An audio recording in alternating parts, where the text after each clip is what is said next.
Good guys, my name is Lord Tomo. Welcome again to another Sonic the Hedgehog toy item collector review. I am Lord Tomo. We have the good old plush here, Sonic the Hedgehog. Let's actually review his friend because that's what we're here for. A little delayed, but I'm going to do this right now. This is the Sonic Boom Towels plush review. Now, I was a little skeptical in getting this in terms of its quality, but I figured since my channel is predominantly just reviewing Sonic merchandise and plushes and whatnot, I might as well just, pick it up and see what it was. And to my amazement, it's really one of the better. Not to say that some of the merchandise that's been released for Sonic Boom is bad, but it's one of those plushes that really stands out on its own as well as part of the franchise itself. And I figured definitely it's a nice keep. And there's a few niche touches to it that I really enjoyed. Obviously, it's not the most favorite plush that I have in terms of towels, but it is one of the ones that I consider the top ones out there. So let's have a closer look. As you can probably tell, you have his fringe, which is literally just a material that's carved out. That tends to be the stock standard when it comes to creating fringes and whatnot with most plushes. Obviously, when you come to high T stuff and whatnot, they do tend to make it more I guess awesome. But this one, it works, it does its thing. That's all that really matters. Next thing you know, you have of course his goggles. Of course, his goggles aren't made of plastic or whatnot. They're actually made of a material. And even though it does look a bit chunky, it isn't to say that it's bad. It just doesn't look right. That's the word I'm using. So essentially, that's his goggles. They don't actually move because they're actually stitched in. Now, of course, if you want to move them, you can remove the stitch. It's totally up to you. I like it the way it is. Now, one of the major critiques that I would have is, for example, the goggles. I would, of course, want them to be more spheric, more circular, but of course, being a material, it tends to flop around. Depends on the humidity, if you wash them and whatnot. So that's to be understandable. It is what it is. You can't really change it. There is another material with inside it. It's kind of a Velcro sort of feel to it. Not Velcro as the sticky ones. Lycra, is that the word? Lycra? I'm guessing whatnot. But yeah, it is what it is. So it's not fully, symmetrical in terms of both sides, but it does its justice, and I can't complain. One of his better features is his ears. They're nice and plump and well packed. Always like that. Some of the plushes that I got in the past, they weren't, and not of this series, but different series.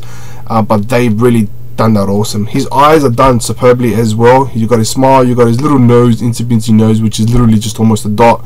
I would have preferred it to be like a little pivot point, a little extrusion, but it is what it is, and it works, which is awesome. You have his little they're called whiskers, but they kind of look like they're like his beard. But yeah, his whiskers, they're done awesome. Same sort of format as his little fringe. Awesome, superb. You have his tag up here, Sonic Boom Towels. I would have preferred just a small nitpick. It doesn't take anything away from this plush at all. They had a picture of towels instead of Sonic, but I'm not complaining. It's just a small nitpick. And you just have his obligatory information out there. Now, a lot of people might be wondering, why would you put such a massive, tag on the side? It's obviously to promote Sonic Boom, and also from a collector's point of view, this is my personal take, I could be wrong here. From a collector's point of view, you have it in the most obscure area, so if people would tend to remove it, that's devaluing the item as a whole. My guess, I could be wrong. I probably am wrong, but I always like to think of these smaller things. I would have preferred it to be at the very bottom where his actual tag is, where it says Sonic Boom and has all its obligatory information, but it is what it is, can't complain. His body itself is well stuffed, awesome. His legs are well stuffed. I actually was worried about his legs, but his legs were well stuffed. His arms are well stuffed. You have his little hands there. His fingers are divided literally by a, what's the word, thread? You could say thread. Just a small little lineage of needle thread. That's the best way I can go. They go all that to make his fingers. He's got a little thumb there. It is what it is. You have his other side. Can't complain. It is what it is. Superb. It's not complain.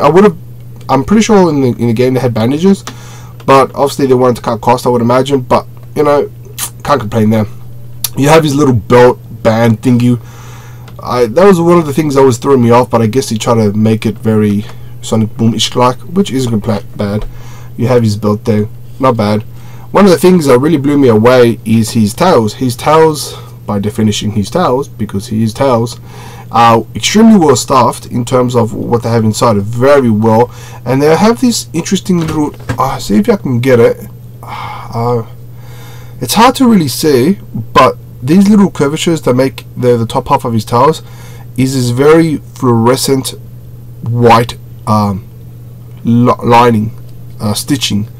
It's hard to really see, but it is really well done. And that thing was like, oh, that's impressive. That's one of the things that stood out to me. It was like I really enjoyed it. Awesome tails for what it is. Obviously you can't rotate them because it doesn't make sense. His legs, you know, for its size, I can understand why they did it. I'm still not happy about it, but you have his like little bandages on his foot, which is literally just a material, and I do believe it's like inked on sort of detailing on it, which it is what it is, right? I would have preferred it to go at least around, but it doesn't. Not bad. Look, overall it's not a bad plush. I know there's been a lot of criticism with the Sonic games and all of that sort of stuff, but I'd like to say, I'll probably speak that on a different hub, but I'd like to say the actual plush itself and the merchandise that's come out for this franchise, phenomenal, really great, and I really enjoyed it for what it is. This is a really nice plush. I'm not really complaining about it. Sent me back roughly about what, $12 thereabouts. I got it in a full package with other stuff, so $12 thereabouts. I think it's pretty affordable. It's pretty awesome. Rarity 1 star out of 10. It's super common. You should be able to find it, no issue. This in Australia was in a store called GameSpot or Game Trade. I'm pretty sure it's Game Traders. Now in Sydney, the closest Game Trader is like 100 plus k's away, which I wasn't going to prepare to travel. I know a lot of people that purchased this within Australia purchased it in their local stores. I know they have it in Melbourne, Adelaide, I'm pretty sure, but in Sydney, the ones that for whatever reason they weren't successful, and what it is, EB Games. Was it in EB Games? I'm not 100% sure. EB Games in Australia, I'm not 100% sure. I didn't get this on eBay. I got this on eBay because the seller had other stuff that they were selling, and I wanted to get in the package saved more so. But look, it's definitely worth a try. Amazon, I know it's on Amazon and this stuff.